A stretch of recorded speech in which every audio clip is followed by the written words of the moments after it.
Dans Game of Thrones et le cycle de romans, Le Trône de Fer, George Martin soulève de nombreuses questions philosophiques importantes sur l'organisation de l'État, la nature humaine, les guerres et bien sûr le pouvoir. Le pouvoir est une chose curieuse, milord. Si la guerre était une question d'arithmétique, le monde serait gouverné par des mathématiciens. Cependant, il est légitime de se demander pourquoi nous devrions faire confiance à George Martin sur ces questions complexes qui préoccupent l'humanité tant. Là, en compte l'humanité depuis des siècles. Ce n'est apparemment qu'une fantaisie avec dragons et magie. En quoi l'univers de Martin est-il fondamentalement différent, par exemple, du Seigneur des Anneaux de Tolkien ? Doit-on vraiment prendre ce type de littérature au sérieux ? Qui sommes-nous, selon vous, les Lannister? Une armée de bouffons en noir? Pour une armée, vous n'avez pas beaucoup d'hommes. Et je ne vois pas de bouffons ici, à part Yoran. En réalité, avec le Trône de Fer, ce n'est pas si simple. Et nous devrions vraiment au moins prêter attention à la morale qui est présente dans cette œuvre. Et il y a un argument assez solide en faveur de cela. La plupart de ce qui est décrit dans les livres et montré à l'écran est basé non seulement sur l'expérience personnelle de la vie de Martin, mais aussi sur des événements historiques réels. Et il y a beaucoup plus de ces événements et détails tirés de l'histoire que vous ne le pensez. Même des éléments comme le feu grégeois, l'acier valyrien et le mur de la garde de nuit ont leurs prototypes historiques.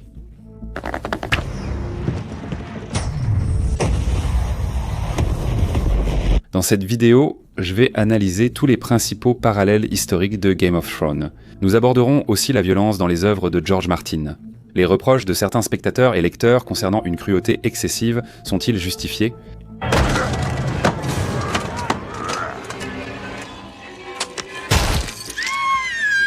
Au final, vous verrez cette œuvre sous un tout autre angle, vous comprendrez quel est son secret et pourquoi il ne s'agit pas d'un simple roman de fantasy.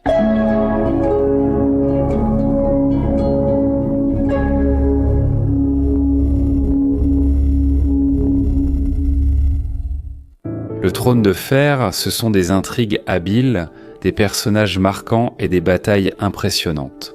La bataille des bâtards en est un parfait exemple. 25 jours de tournage, au moins 500 figurants, 600 membres de l'équipe de tournage et 70 chevaux. De longues heures de tournage devaient être condensées en un peu plus de 23 minutes à l'écran. Ce n'est pas une tâche facile.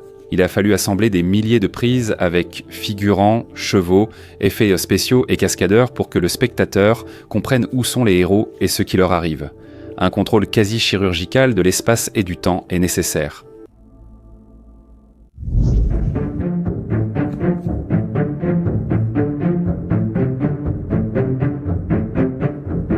Lorsqu'on a demandé à George Martin dans une interview s'il n'y avait pas trop de violence et de sang dans ses œuvres, il a répondu « Peu importe ce que j'invente, l'histoire contient des choses tout aussi horribles, voire pires. » Et d'après les faits historiques, sans que je vais exposer plus loin, vous comprendrez que c'est la pure vérité. Nous connaissons tous George Martin comme écrivain, mais peu savent qu'il a aussi étudié le journalisme et s'est passionné pour l'histoire. Voici ce qu'il en disait lui-même dans une interview. « J'ai toujours adoré l'histoire. À l'université, ma spécialisation principale était le journalisme, mais ma deuxième spécialisation était l'histoire. Et même avant l'université, je lisais beaucoup sur des événements historiques, populaires et des romans historiques. J'ai moi-même pensé à écrire de la prose historique sur mes périodes préférées. » Il est intéressant de noter que, bien que certains accusent Poire Martin d'une cruauté excessive, ses œuvres ne sont en réalité pas si sanglantes que ça. Ni en comparaison avec les événements historiques réels, ni par rapport à d'autres œuvres littéraires. Un jour, une prétendue lettre ouverte de George Martin est apparue sur Internet, dans laquelle il répond de manière assez agressive aux reproches des fans concernant la violence excessive. Je ne vais pas vous lire toute la lettre, mais je vais m'arrêter sur quelques citations particulièrement marquantes. Puis-je vous demander... Qui ici connaît William, ce foutu Shakespeare? Si ce nom ne vous dit rien, à vous, bande d'ignards, je vous rappelle, c'est l'écrivain le plus célèbre et le plus méritant de l'histoire de l'humanité. Et en même temps, c'est un gars qui, sans sourciller, tue ses personnages de façon incroyablement cruelle tout le temps. Un type s'est fait éclater la tête. Oui, ces Jérémiades n'auraient même pas arraché un sourire condescendant au sadique assoiffé de sang qu'était Shakespeare. Et, soyons honnêtes, il est très rare qu'une mort écrite par moi soit vraiment choquante. Presque toujours, la mort est la conséquence directe des actes stupides de personnages aveuglés par l'orgueil, l'honneur et un énorme ego. Il s'est avéré peu de temps après que la lettre était un faux, et que George Martin ne l'avait pas écrite. Mais en réalité, la plupart de ce qui est écrit est pure vérité. Sous cette vidéo, je partagerai un lien vers la traduction complète de cette lettre sur ma chaîne Telegram. Vous pourrez ensuite y accéder pour lire le texte. Je souhaite aussi ajouter un exemple marquant qui aurait mérité d'être cité dans cette lettre. Les frères Grimm, qui écrivaient de la littérature pour enfants. Par exemple, dans Cendrillon, l'une des sœurs se coupe un orteil pour enfiler la chaussure. L'autre fait la même chose avec son talon. Dans Blanche-Neige, en guise de punition, la sorcière danse jusqu'à la mort dans des chaussures de fer chauffées au rouge. Hansel et Gretel, la sorcière qui attire les enfants avec une maison en pain d'épices, prévoit de les engraisser, puis de les rôtir et de les manger. Finalement, les enfants la poussent dans le four et la brûlent vivante. Il y a aussi dans l'arsenal des frères Grimm, par exemple, le conte « La jeune fille sans main », qui parle d'une jeune fille aux mains coupées. Les frères Grimm sont probablement les champions de la violence dans les contes. Et après cela, reprocher à George Martin une cruauté excessive dans la littérature, je pense que ce n'est vraiment pas justifié. Mais passons de la littérature à l'histoire. Comme je l'ai déjà dit, l'histoire est parfois bien plus cruelle que les inventions de George Martin. D'ailleurs, certains événements dans Game of Thrones ont des prototypes historiques évidents, ce que l'auteur lui-même a confirmé à plusieurs reprises.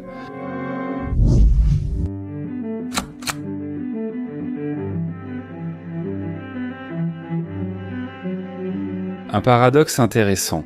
Si tu as emprunté une idée dans le roman d'un collègue écrivain, cela s'appelle du plagiat, et tu es donc un escroc. En revanche, si tu fais pareil avec un manuel d'histoire, c'est une reconstitution, tu n'es pas un voleur, peut-être même un génie. George Martin, apparemment, le savait mieux que quiconque. Et le résultat de ce regard jeté dans l'histoire a été l'épisode le mieux noté de toute Game of Thrones, avec une note de 9,9 sur 10. Si vous ne savez pas de quel épisode il s'agit, vous le comprendrez bientôt grâce au contexte. Donc cela s'est passé en Écosse, en l'an 1440, dans la glorieuse ville d'Édimbourg. À cette époque, le trône était occupé par le jeune roi Jacques de 10 ans. Trop jeune pour régner, le pouvoir revenait aux régents et courtisans. Le pays connaissait alors une lutte acharnée pour l'influence. Chaque clan voulait s'emparer de la cour royale et contrôler le jeune monarque. Parmi l'aristocratie, c'est surtout le clan écossais des Douglas, les fameux Black Douglas, les Douglas noirs qui se distinguaient. Leurs terres, richesses et armées les rendèrent presque égaux au roi, ce qui inquiétait les autres personnalités influentes. Après la mort d'Archibald Douglas, le 5e comte, son fils William, le 6e comte Douglas, hérita du titre et d'une immense fortune à l'âge de 16 ans. Jeune, inexpérimenté et très riche, il devint vite une cible facile pour les intrigues. À la tête de l'opposition à Douglas étaient le chancelier d'Écosse William Creighton et le noble Alexandre Livingston, rejoint par l'oncle de William, le comte Avendale, qui convoitait l'héritage. Ensemble, ils décidèrent d'éliminer les jeunes héritiers des Douglas, sapant ainsi la puissance de tout le clan. Un jour, William Douglas et son jeune frère David furent invités au château d'Édimbourg. Tout semblait être un simple geste de respect. Un festin, de la musique, le roi, de la nourriture et du vin. Les frères s'assirent à table à côté de Yakov, 2 âgés de 10 ans. Selon les souvenirs, il était heureux de leur compagnie et ne se doutait manifestement pas de ce qui avait été préparé pour ses invités. Au sommet du festin, un plat couvert fut amené et posé devant le jeune comte. On souleva le couvercle et les invités virent la tête d'un taureau noir, un symbole de mort, un signal indiquant que la soirée, en somme, était terminée. Au même moment, Douglas fut saisi, emmené dans la cour du château et décapité, rapidement et sans longue cérémonie. Cet événement est entré dans l'histoire sous le nom de Dîner Noir, et vous avez sûrement déjà compris qu'il a inspiré un épisode de Game of Thrones, les Noces pourpres. Soyez les bienvenus dans ma maison et à ma table. Sous mon toit, vous êtes protégés à la lumière des 7. Le jeune William Douglas et son frère David, ce sont Robb et sa famille. William Creighton, chancelier d'Écosse, est clairement un précurseur de Tywin Lannister. Un homme qui ne porte pas lui-même la couronne, mais qui ourdit des complots et élimine ses ennemis par les mains des autres. Les massacrer tous lors d'un mariage? Explique-moi pourquoi il est plus noble de tuer 10 000 personnes au combat qu'une douzaine autour d'une table. Alexander Livingston est à ses côtés, comme un autre Lord Frey, secondaire mais prêt à trahir pour son propre intérêt. Que le vin coule comme une rivière rouge, que la musique joue plus fort, laissons derrière nous tous nos soucis. La tête de taureau noir, sinistre symbole du dîner noir, est devenue dans Game of Thrones une tête de loup-garou. Au roi du Nord, roi du Nord, roi du Nord. Ainsi, l'Écosse du XVe siècle et Westeros partagent un point commun. La trahison lors d'un banquet, le sang versé et la violation de la loi sacrée de l'hospitalité.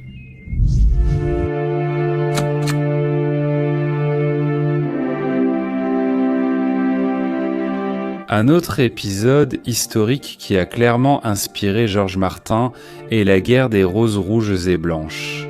L'Angleterre du XVe siècle, seulement quelques décennies après le dîner noir, sombre dans un chaos sanglant.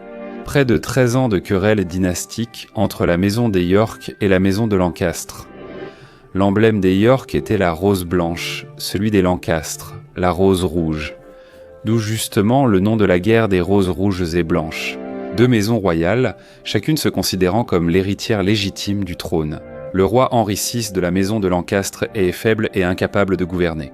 Ses rivaux, les York, revendiquaient leurs droits par le sang et tentèrent de les défendre par la force des armes. Cela entraîna une succession de rébellions, de coups d'État et de batailles qui aboutirent à l'extermination quasi totale de l'ancienne aristocratie et des deux branches de la dynastie des Plantagenets, les Lancastre et les York. George Martin lui-même a souvent déclaré que la guerre des deux roses a été l'une des sources d'inspiration pour le trône de fer. Ainsi, les Stark représentent les York, des gens du Nord attachés à l'esprit, aux traditions et à leurs terres ancestrales, tandis que les Lancastre sont les Lannister. Ned Stark, exécuté sur la place publique, c'est Richard York, en 1454 pendant la maladie du roi Henri VI. Richard York exerçait les fonctions de régent d'Angleterre. Lord Edward Stark est ainsi nommé protecteur du royaume et gouvernera en tant que régent jusqu'à la majorité de l'héritier. Cependant, après le rétablissement du monarque, son épouse Marguerite d'Anjou a réussi à faire exclure Richard du conseil.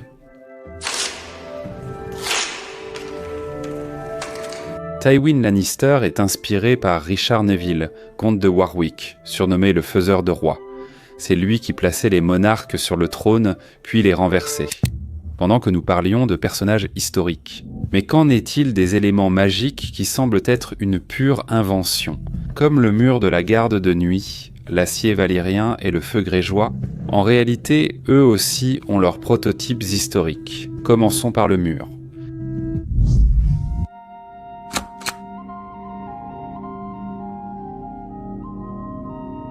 Au IIe siècle de notre ère, l'Empire romain a atteint sa plus grande expansion territoriale. C'était ce qu'on appelait l'âge d'or de Rome. Mais avec les îles britanniques, les choses n'étaient pas aussi roses pour les Romains. Le sud de la Bretagne était fermement contrôlé par les Romains. Mais il y avait des problèmes avec la partie nord. En fait, là-bas, ils ont été confrontés à des gars connus sous le nom de Pictes. Ce n'est pas que les Pictes étaient une force capable de résister aux légionnaires romains. Ils étaient simplement des tribus sauvages et dispersées, sans pouvoir centralisé. Il n'était pas clair comment les conquérir. Et malgré tous les efforts de l'Empire romain pour établir son contrôle total, les Pictes ne reconnaissaient pas les lois romaines et lançaient régulièrement des raids spontanés. Et alors, l'empereur romain Hadrien décide que, bon, ça suffit comme ça. S'ils ne peuvent pas être conquis, alors au moins séparons-nous d'eux. En choisissant l'un des endroits les plus étroits de l'île, Hadrien donne l'ordre d'y construire une barrière défensive à travers toute l'île. C'est ainsi qu'apparaît un mur de pierre long de 117 km et haut d'environ 5 mètres, s'étendant d'une côte à l'autre et recevant le nom de mur d'Hadrien. Sa construction a pris environ 6 ans. En 1981, près de 1800 ans plus tard, l'écrivain américain de science-fiction George Martin a visité les vestiges de cette construction. Bien qu'il ne reste que des ruines de l'imposant mur, la construction a impressionné l'écrivain. Martin s'est dit « Et si au lieu des Écossais, il y avait ici des marcheurs blancs? Et si le mur ne faisait pas 10 mètres, mais 200 ?» Et comme on dit, tout est parti de là. Voilà toute la magie. Il suffit d'augmenter l'échelle et la réalité se transforme en une épopée fantastique. Nous sommes arrivés. Ouvrez les portes.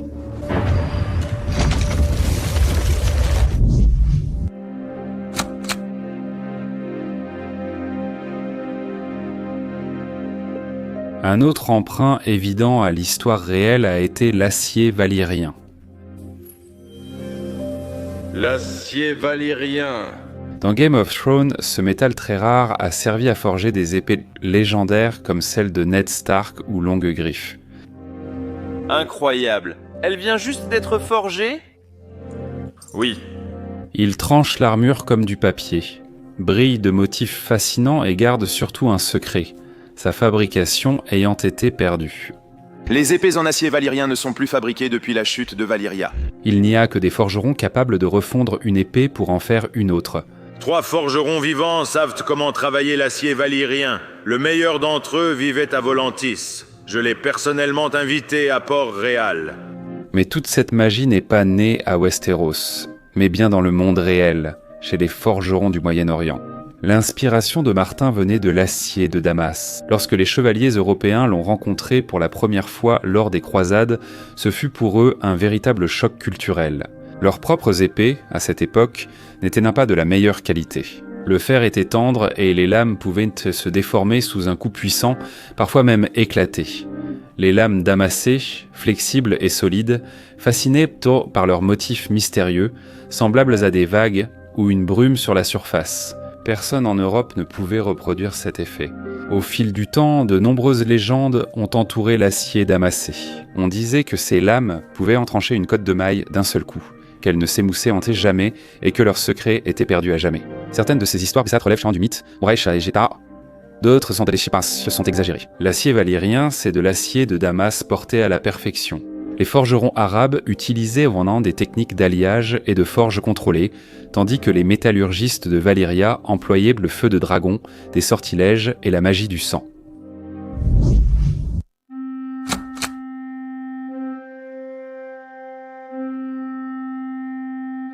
Si l'acier valyrien et le Damas sont assez clairs, qu'en est-il du feu grégeois ? La substance, c'est le feu qui a pris forme, et nous l'avons perfectionné depuis l'époque de Mégor. On pourrait croire que c'est une invention de Martin. La substance brûle si fort qu'elle fait fondre bois, pierre et acier. Et bien sûr la chair. Il est peu probable qu'une chose pareille ait pu exister dans l'histoire. Mais détrompez-vous. Regardez ce dessin. Il date du XIIe siècle et illustre des événements survenus 4 siècles plus tôt. Une bataille navale entre les Byzantins et la flotte du colonel rebelle Fomas Slavianine en 821-823. Sur la miniature, on voit clairement comment le navire byzantin projette un jet de flammes et le navire ennemi prend feu. Est-ce que c'est une sorte de lance-flamme ancien ? Voici une image de l'utilisation du soi-disant feu grégeois. Les Byzantins eux-mêmes d'ailleurs l'appelaient autrement. Le plus souvent, ils disaient « feu liquide », parfois « feu marin ». Le feu grégeois, arme mystérieuse et redoutée de l'Antiquité, fut inventé par les Byzantins au 7e siècle et les sauva longtemps de la flotte arabe. Après la mort des dragons, le pouvoir des Targaryens ne tenait plus que grâce au feu grégeois. Le mélange était pompé dans des dispositifs spéciaux en bronze appelés siphons et projeté directement sur la mer. Les catapultes sont chargées avec des pots et lancées sur l'ennemi. Si un feu ordinaire pouvait être éteint avec de l'eau, le feu grec, lui, ne faisait que s'intensifier. Un vieux dicton marin dit « Ne pisse pas sur le feu grégeois, sinon tu vas te brûler le sexe ». Eh bien, je n'ai jamais fait une telle expérience, mais ça semble tout à fait plausible. C'est une sorte de napalm médiéval, qui se comporte de façon similaire. Si l'on revient à Game of Thrones, lors de la célèbre bataille de la Nera, Tyrion brûle la flotte de Stannis à l'aide du feu grégeois.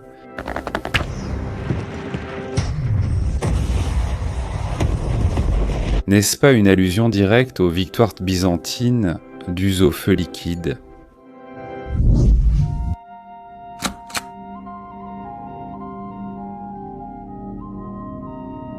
Au-delà de Westeros, dans les vastes étendues d'Essos dans le trône de fer, dominent les Dothrakis, un peuple de sauvages nomades. C'est certes un barbare, mais c'est aussi l'un des meilleurs tueurs au monde. Leur culture et leur mode de vie sont une référence évidente aux peuples des steppes d'Eurasie et même aux grandes plaines d'Amérique. George Martin confirme que les Dothrakis ont été conçus comme un mélange de plusieurs peuples et cultures. Les Mongols, les Huns, les Alains, les Sarmates, les Sioux et les Cheyennes étaient des cavaliers nomades redoutés en Europe et en Amérique du Nord. Des cavaliers similaires, armés d'un arc et d'un sabre, sont à la base de la tactique militaire des Dothrakis. Les Mongols sous Gengis Khan se sont justement illustrés grâce à ces archers montés mobiles qui ont conquis la moitié du monde. Il y a beaucoup de points communs entre les Dothrakis et les nomades historiques. Le chef d'un clan Dothraki s'appelle Khal, ce qui est pratiquement identique au titre de Khan chez les Mongols. À l'image des hordes mongols et turcs, les Dothrakis ne bâtissent pas de villes et vivent en nomades, subsistant par le pillage des peuples sédentaires. Leur tactique est une avalanche de cavalerie légère, tirant à l'arc en galopant et écrasant l'infanterie.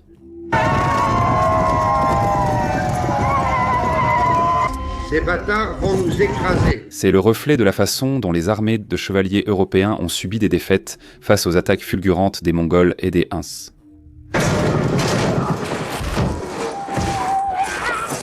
La ressemblance existe même dans les détails. Les Dothrakis tressent de longues nattes.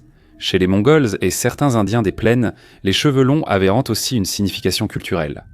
Chez les Dothrakis, le Khal coupait la natte s'il perdait un combat, comme signe de honte. Il a de longs cheveux. Quand les Dothrakis perdent un combat, ils se coupent la natte pour que le monde entier connaisse leur honte. Martin a ajouté de la fantaisie. Les Dothrakis ont une langue et une culture uniques, alors que les vrais nomades étaient répartis en plusieurs peuples et tribus. C'est une simplification artistique. L'essentiel est que la beauté sauvage et la romance brute des steppes sont retranscrites avec justesse. Ce n'était pas un hasard si beaucoup ont retrouvé chez Khal Drogo des échos des vies d'Attila et de Gengis Khan. Martin a réuni tous les conquérants à cheval des Hunzosiu pour créer l'image collective des Dothrakis.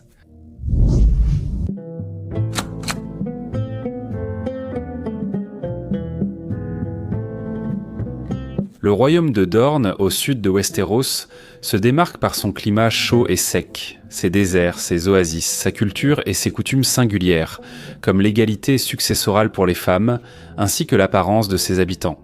Les Dornish à la peau mate et cheveux noirs tranchant avec les Nordiens à la peau pâle. Le mode de vie des nobles dans ma région du pays diffère des mœurs de Dorne. Chacun a ses propres traditions.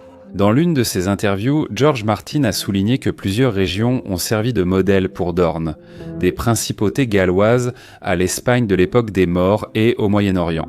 Les oasis et les jardins aquatiques de Lancélion rappellent l'architecture mauresque. Il suffit de penser au jardin de l'Alhambra à Grenade.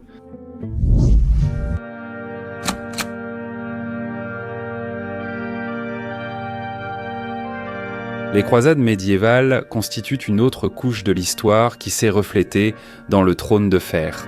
George Martin a directement mentionné que l'époque des croisades lui a servi d'inspiration.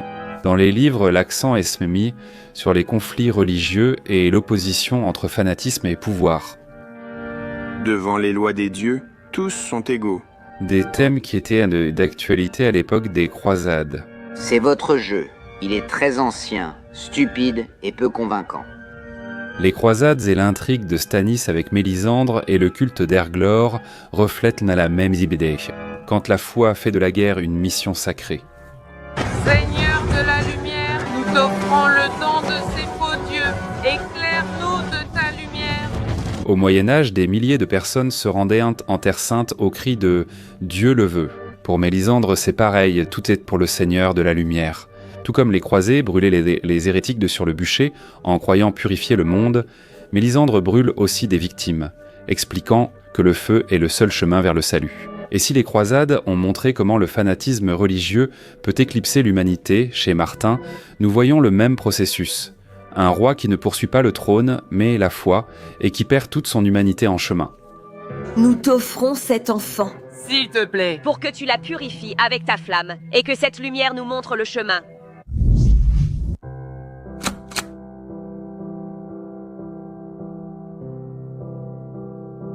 L'histoire anglaise et française ont toutes deux marqué Game of Thrones.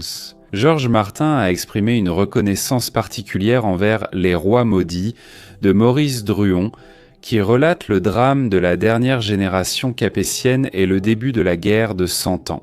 Martin a même qualifié la série de Druon de véritable Game of Thrones et a ouvertement déclaré qu'il s'était inspiré de ses livres pour créer sa propre saga. Tout ce que nous aimons dans Game of Thrones, comme la lutte pour le pouvoir, les alliances secrètes, les intrigues et la trahison, vient des livres de Martin. Par exemple, chez Druon, l'héroïne Mago est la sœur du roi Philippe IV le Bel. Seulement, à la demande du roi, je ne comprends pas comment vous l'avez convaincu d'organiser notre rencontre. Difficile de ne pas la comparer à Olenna Tyrell, la reine des épines. Nous leur inculquons le bon sens, mais le vent le chasse de leur esprit. Mais ce sont eux qui dirigent le monde. À mon avis, c'est extrêmement absurde. La même répartie acérée et la poigne de fer. Mago agissait avec sang-froid, n'avait pas peur d'affronter les plus puissants et était un maître des intrigues de palais. De plus, c'est Mago qui utilise principalement ce moyen, le poison. Dans Les Rois Maudits, il y a une scène où elle glisse du poison à son ennemi, et celui-ci part rapidement pour l'autre monde. N'est-ce pas? Oh oui, j'ai eu de la chance. Ça ne te rappelle rien? Un spectacle répugnant. Tu vois, avant, je ne savais pas comment ce poison agissait. Il est intéressant de noter que Maurice Druon ne l'a pas inventé entièrement, s'inspirant d'une histoire réelle. Le personnage de Mago est largement inspiré d'une personne réelle, Mathilde d'Artois. La comtesse française, première femme à devenir pair de France en 1309, était une intrigante d'une telle envergure que même les plus puissants seigneurs la craignaient. Et sa fin rappelle également celle d'Olenna Tyrell. En 1328, le roi Philippe VI, allié de son ennemi Robert III d'Artois, monta sur le trône de France. Mathilde se rendit à Paris pour défendre sa position, mais elle mourut subitement quelques jours plus tard, et on disait qu'elle avait été empoisonnée. Est-ce que ça va faire mal? Non, j'ai donné des instructions. D'accord. En résumé, George Martin a créé un monde riche, crédible et détaillé, réussissant à y insuffler l'esprit du véritable Moyen-Âge. Des banquets sanglants d'Écosse à la bravoure et à la perfidie des chevaliers d'Europe, tout cela s'est reflété dans le Trône de Fer. L'auteur lui-même ne l'a jamais caché. L'histoire est une véritable mine d'or pour tout amateur de fantastique, disait-il en interview. C'est précisément pour cela que les événements de cette épopée nous touchent autant. On y ressent une vérité et une profondeur inspirées par la vie elle-même. George Martin s'est réellement inspiré des époques historiques et des chroniques, comme le confirment ses interviews et ses lettres aux fans. En même temps, il mélangeait habilement différents prototypes, ajoutait une part de fiction et construisait des accents dramaturgiques. C'est là l'une des grandes différences entre l'univers de George Martin et par exemple celui de Tolkien. Tolkien créait une mythologie épique, comme s'il forgeait pour l'Angleterre sa propre épopée. George Martin s'est inspiré de l'histoire sanglante et cruelle, ce qui la rend très convaincante. Tolkien nous a offert un conte de fées. George Martin, lui, un roman presque historique. Les deux mondes sont différents par essence, mais tout aussi influents. Cependant, si vous souhaitez voir des analyses des films du Seigneur des Anneaux et une immersion dans l'univers de Tolkien sur cette chaîne, vous pouvez y contribuer. Écrivez-le dans les commentaires. Et bien sûr, n'oubliez pas de soutenir la vidéo de la manière qui vous convient le mieux. Cela aide à poursuivre le travail et à sortir de nouvelles vidéos.